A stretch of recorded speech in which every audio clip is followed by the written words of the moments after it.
এ দেখুন কি সুন্দর ইলিশ মাছ। আজকে ইলিশ মাছ দিয়ে একটা নতুন রেসিপি করব। আগে মাছটা কেটে নিই, তারপরে কি রেসিপি হবে সবই আপনাদের সঙ্গে শেয়ার করব। মাছটা মনে হচ্ছে ডিম হয়ে গেছে। ডিমওয়ালা মাছ হাতে নিলেই বোঝা যায় যে ডিম হয়ে গেছে।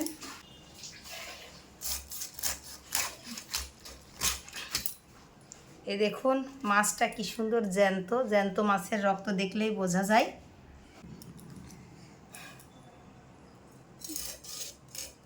মাছের ওজন কিন্তু অনেকই। ডিমওয়ালা মাছ একবারে পিস পিস করে নিচ্ছি। মাছটা আমার একে একে কাটা হয়ে গেল। এবার রান্নাটা শুরু করব। আজকের রেসিপি বাঁধাকপিতে মোড়ানো ইলিশ মাছের ঝাল। একদমই নতুনত্ব একটা রেসিপি। দেখতে থাকুন। দেখতেও যতটা সুন্দর, খেতে কিন্তু তার থেকে মজাদার। এ দেখুন মাছটা কেটে ধুয়ে নিয়ে চলে আসছি। একদম ডিমে পেট ভরা।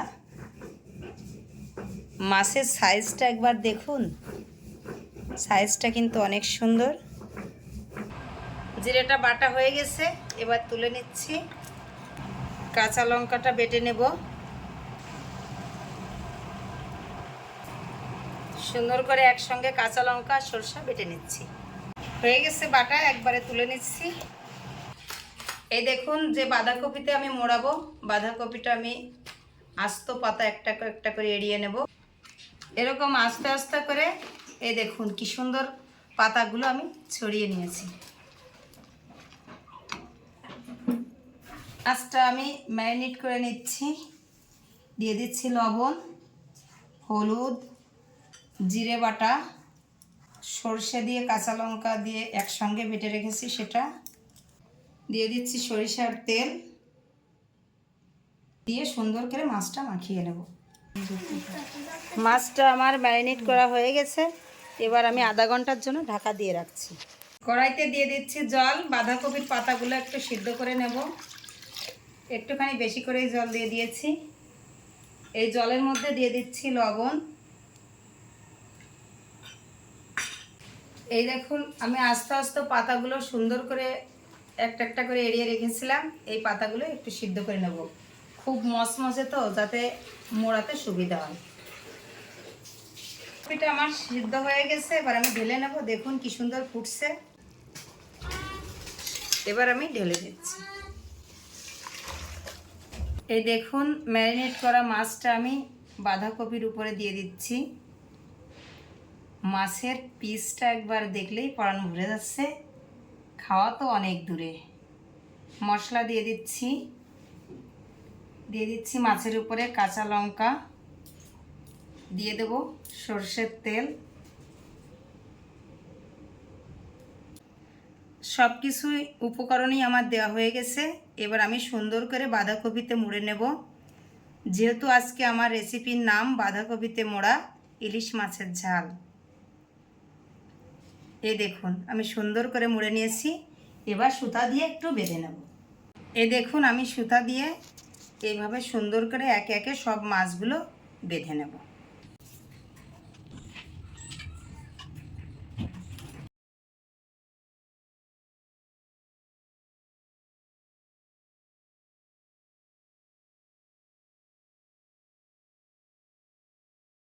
সরিষার তেলের যে কি সুন্দর ঘ্রাণ বেরিয়েছে। একে একে আমার মোড়ানো প্রায় হয়ে আসছে। একে একে মাছগুলো আমার সবই বেঁধে নিয়েছি। এবার কড়াইতে দিয়ে দিচ্ছি সর্ষের তেল। তেল একটু বেশি করেই দিতে হবে। আমি একে একে মাছগুলো কড়াইয়ের মধ্যে দিয়ে দিচ্ছি।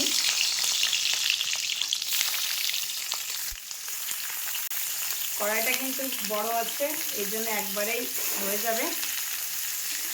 এবার ঢাকা দিয়ে দেব, যাতে অনেক দ্রুত সিদ্ধ হয়ে যায়। ঢাকনাটা খুলে দেখি। এবার আমি একে একে উল্টে দেব।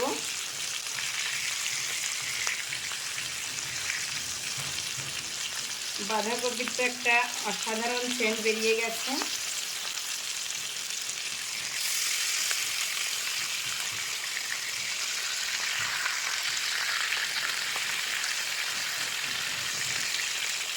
এক এক করে সুন্দর করে উল্টে দিলাম।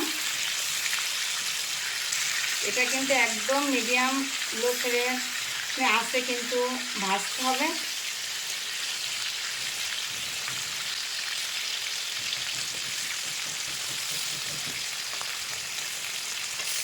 আবার ঢাকা দিয়ে দিলাম।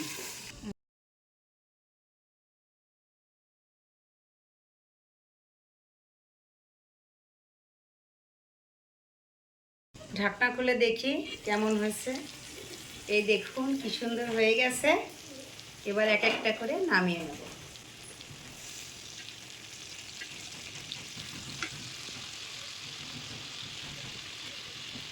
রেডি হয়ে গেছে, আমিও ভাত রেডি করে দিয়েছি। নাও তোমার যেটা পছন্দ। আজকে কিন্তু ভাগ্য পরীক্ষা, মাছ তো আর চেনা যাচ্ছে না। এবার তুমি তুলে নাও, দেখো তোমার ভাগ্যে কোনটা আছে। দেখি মাছটা তুলে নিই। বাহ, কত বড় মাছ! দেখুন মাছটা তুলে নিলাম। এবার মাছটা খুলে দেখি। আজকে রান্না করেছে পাতাকপি দিয়া মোড়ানো ইলিশ মাছের ঝাল রান্না করেছে, সেটা এখন খুলে দেখি। কপি দিয়ে মোড়ানো ইলিশ মাছের ঝাল, তা সেটা খুলে দেখি যে মাছটা কেমন বা রান্না করা কেমন হয়েছে। আগে খুলে দেখি কেমন বান্দা বেঁধেছে, খুলতেও সময় লাগছে। কত বড় মাছ! সর্বনাশ! বাঁধাকপিটা বাবা, সর্বনাশ! বাহ, সুন্দর সুন্দর দেখতে, বাহ। হ্যাঁ, একটা কাঁচা লঙ্কা দেখা যাচ্ছে। দেখুন হাতের তালুটা পুরোটা ভরে গেছে মাছটায়, এবং মাছের ডিমও হয়েছে।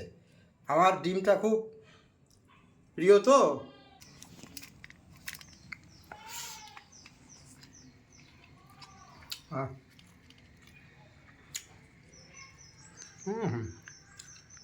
এত বড় মাছ কি খাওয়া যায়? তুমি একবার গালের ভিতরে ধরছো। অসাধারণ মাছটা খেতে হয়েছে। একটা নতুন রান্না খেলাম, এই মাছটা, ইলিশ মাছ।